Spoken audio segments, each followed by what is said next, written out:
আসসালামু আলাইকুম ভিউয়ার্স, কেমন আছেন সবাই? আশা করি সবাই অনেক অনেক ভালো আছেন। Welcome back to my channel. তো ফিরে আসলাম আবার আরেকটা রান্না নিয়ে। আর আজকের রান্নাতে দেখাবো ছাগলের মাংস কিভাবে রান্না করতে হয় সেটা। তো আমরা কম বেশি কিন্তু অনেকেই এটা রান্না করতে পারি, আবার অনেকেই রান্না করতে পারি না। আর এই মাংসটা অনেকেই খেতে পছন্দ করে না, আবার অনেকেই করে, কারণ অনেকের কাছে গন্ধ মনে হয় ছাগলের মাংস। তো আজকে আমি কিভাবে গন্ধ ছাড়া রান্না করতে হয় সেটা আমি দেখাচ্ছি।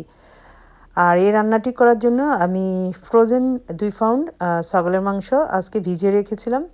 তো এটা ধুয়ে পরিষ্কার করে পানিটা একদম একেবারে ঝরিয়ে নিয়েছি। তো এখন রান্না বসাবো। প্রথমে আমি চুলায় একটু তেল দিয়ে দিয়েছি, হালকা তেল দিয়েছি, কারণ হচ্ছে তেলে মাংসের মধ্যে প্রচুর তেল আছে। তো আমি এখানে প্রায় 5 থেকে 6টা রসুনের ক্লোভস ভালো করে কুচা করে নিয়েছি এবং বড় একটা পেঁয়াজ দিয়ে তারপরে এটাকে ভেজে নিচ্ছি প্রথমে। তারপরে দিয়ে দিলাম 2 চামচ আদা।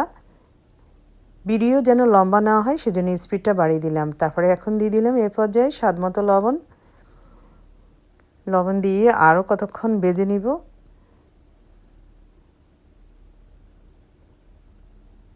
তারপর দিয়ে দিলাম এখানে এলাচি, দারচিনি, লবঙ্গ 3টা 4টা করে। তারপরে এখানে দিচ্ছি ধনিয়ার গুঁড়া 1.5 চামচ। তারপরে জিরার গুঁড়া দিলাম 1 চামচের মতো, ছোটো চামচ। তারপর হলুদের গুঁড়া দিলাম 1 চামচ, মরিচের গুঁড়া দিলাম 1 চামচ, সাথে কিছু গরম মশলাও দিয়ে দিলাম। আর গরম মশলাটা আমি অনেক সময় প্রথমেই দিয়ে দিই, এটা অপশনাল, আগে দিলেও কোনো অসুবিধে নেই। গরম মশলা কিন্তু আপনারা চাইলে কিন্তু সবার শেষের দিকেও ইউজ করতে পারেন বা নামানোর সময় ইউজ করতে পারেন। তো আমারটা যেহেতু ফ্রেশ, এটাতে একটু গন্ধ আছে, যার কারণে প্রথমেই আমি গরম মশলাটা দিয়ে দিলাম। আর এই পর্যায়ে দিয়ে দিলাম ছাগলের মাংসটা। ভিডিওর একেবারে আমি লম্বা না হওয়ার জন্য আমি নেড়ে ছেড়ে তারপরে এখানে প্রায় 15 থেকে 20 মিনিট প্রথমে মাংসটা কষিয়ে নিয়েছি। তারপর এখন এই পর্যায়ে দিয়ে দিচ্ছি বড় একটা টমেটো কাট। আর এই টমেটো দেওয়ার কারণেই খাসির মাংস বা ছাগলের মাংসে যে গন্ধ থাকে সেটা অনেকটাই কমে আসবে।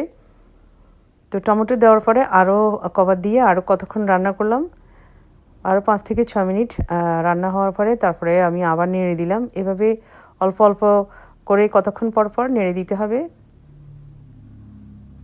এখন মোটামুটি কিন্তু খাসির মাংস একেবারে কমপ্লিটলি রান্না হয়ে গেছে। তো চুলার আগুনটা আমি একেবারে লোতে রেখেছি, আরও একটু শুকানোর চেষ্টা করব।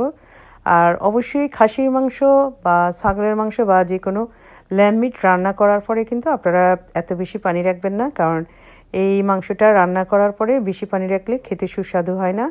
পারলে আরও শুকিয়ে নেওয়া যায়। তো আমি যাই হোক একটু মাখা মাখা রেখেছি। তারপরে এখন একটা মোটামুটি রান্না কমপ্লিট, এখন একটা বাটিতে পরিবেশন করে নিচ্ছি। খুবই কালারফুল হয়েছে। আশা করি আপনারা বাসায় কিন্তু ট্রাই করে দেখবেন। আমরা তো কম বেশি সবাই মোটামুটি রান্না করতে পারি। তো অনেকে হয়তো নতুন রান্না বা করতে অসুবিধা হয় বা জানেন না, তো সেজন্য আমার মতো করে ট্রাই করে দেখবেন। তো রান্না হয়ে গেলো আমার মজাদার আজকের খাসি মাংস রান্না। আশা করি বাসায় ট্রাই করে দেখবেন। ইনশাল্লাহ নেক্সট টাইম আবার অন্য একটা ভিডিও নিয়ে আসবো। সে পর্যন্ত ভালো থাকবেন, সুস্থ থাকবেন। ভুল ত্রুটি হলে অবশ্যই ক্ষমার সুন্দর দৃষ্টিতে দেখবেন। আল্লাহ হাফেজ সবাইকে।